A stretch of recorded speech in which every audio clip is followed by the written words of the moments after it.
my video breaking down the greatest regenerations of New Who almost 3 years ago now.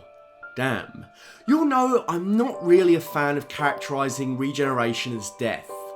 I've never liked looking at the Doctor as literally different people, because they're not. They're one ancient being who goes through many appearances, but their core essence, their memories, their trauma, it's all one lifetime.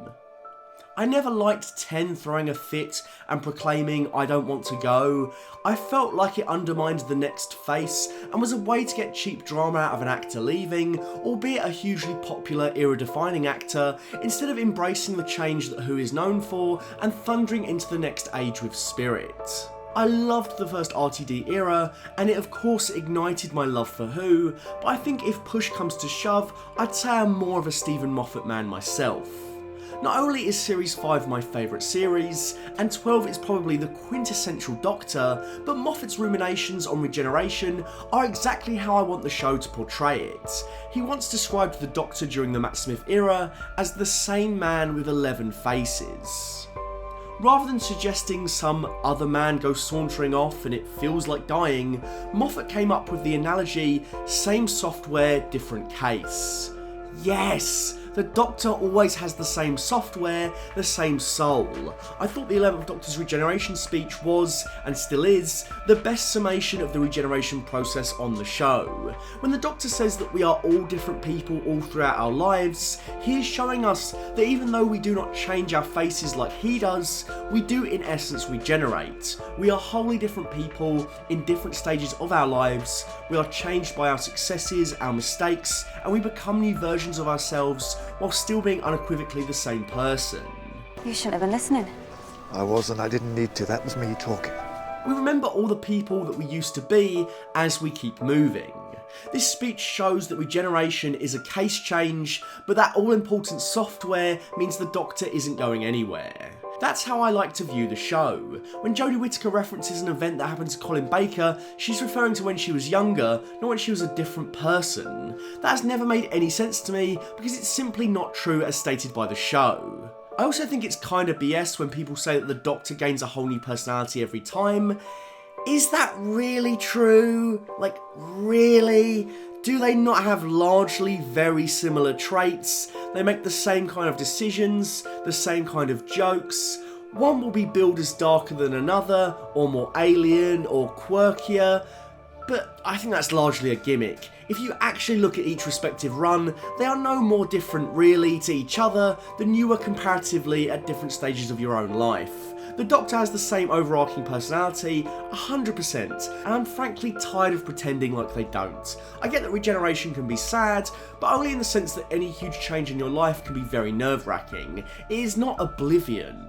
So I prefer it to be a positive change that reinforces what is different, but also what stays the same regarding the Doctor.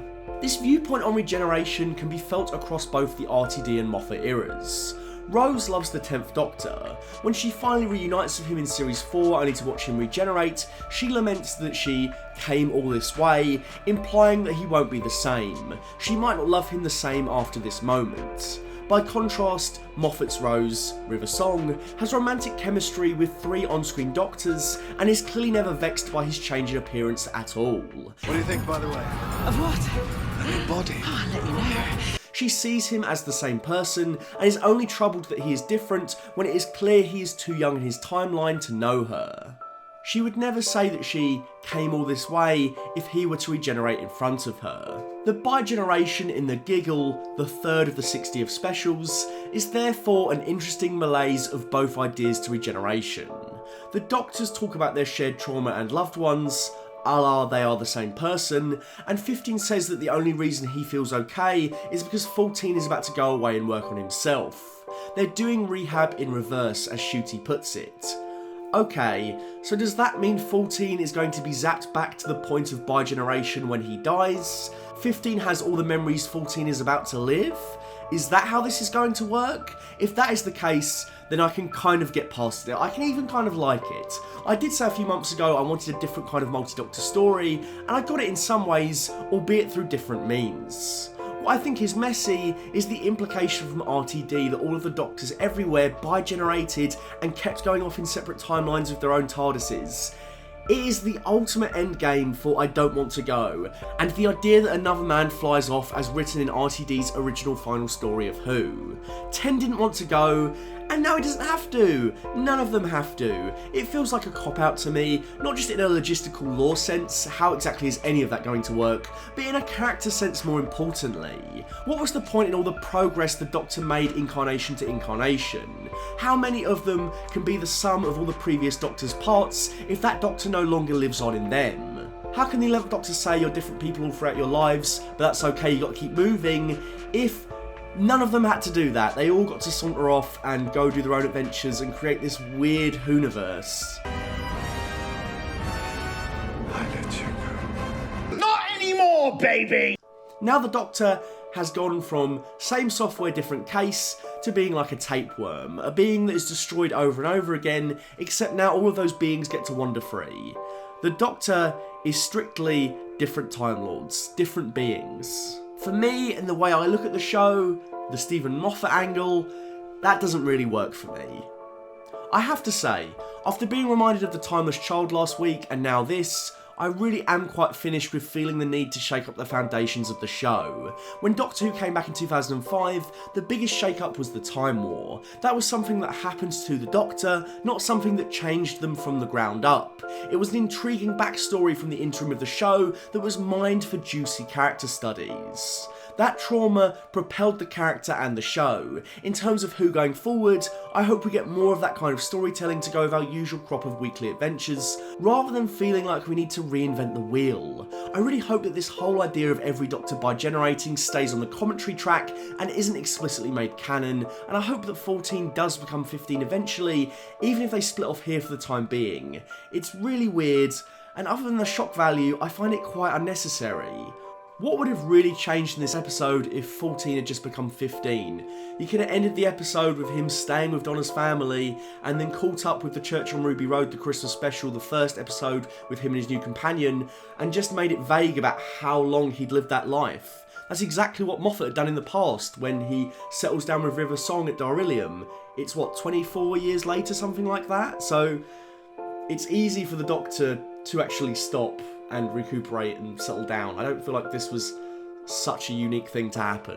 I get the idea of giving the Doctor an ending, and if next year really begins with a new Series 1, then I can see the logic of essentially closing the door on one stage of the Doctor's life, but allowing him to sit down and relax is undercut by the fact that he has his own TARDIS. It's undercut by the simple fact that the next time something goes down in present-day London, we're going to have to assume 14 and Donna did nothing. They were like, 15 can handle it. Pudding? The TARDIS being duplicated and him taking Mel and Rose out and then saying we'll see regarding sticking around, that's having a cake and eating it. 14 can basically go off and be exactly the same Doctor. I can practically hear Big Finish already commissioning scripts for these adventures, even if there is no TV spin-off show. It's also undermining Ncuti's incoming turn as the Doctor. David Tennant is the Tom Baker of New Who, the most iconic modern Doctor, and leaving him alive on Earth in the audience's mind is a weird way of getting us to move on to somebody new. It's also pretty contrived to once again see David Tennant regenerate a second body so that one Doctor can stay on Earth and live a normal life. The circumstances are slightly different, but it is hilarious that Donna essentially got the same ending as Rose, just in a platonic way. Again, I think for me personally, I prefer Moffat's viewpoint on these things to RTD's. When asked during the 50th about the potential of a McGann spin-off, Moffat cautioned that one Doctor would end up becoming the lesser Doctor, the understudy, if there were two at once. He likened it to kids at school having lunchboxes with the two current Doctors on. Which one would be the lame Doctor, you know? Which one would be considered the main one? I think that's a potential issue here. Even though RTD has said there's no plans for 14 at the moment, every single press interview for the show, or for David Tennant in the future, is highly likely to have an "any chance of 14 coming back?" question every single time. 14's presence will linger in the wake of 15, and it really shouldn't be like that. David Tennant is going to end up acting like Ben Affleck every time he got asked about Batman. It's not that I'm in a hurry or not hurry. That's also on my plate right now is Batman. That's what I'm. In terms of the rest of the special, I thought it was okay. The allegory for internet discourse and the culture wars was really on the nose, and yet the whole idea of sending everybody raving mad gets kind of dropped. I like the Toymaker a lot, but his time felt all too brief.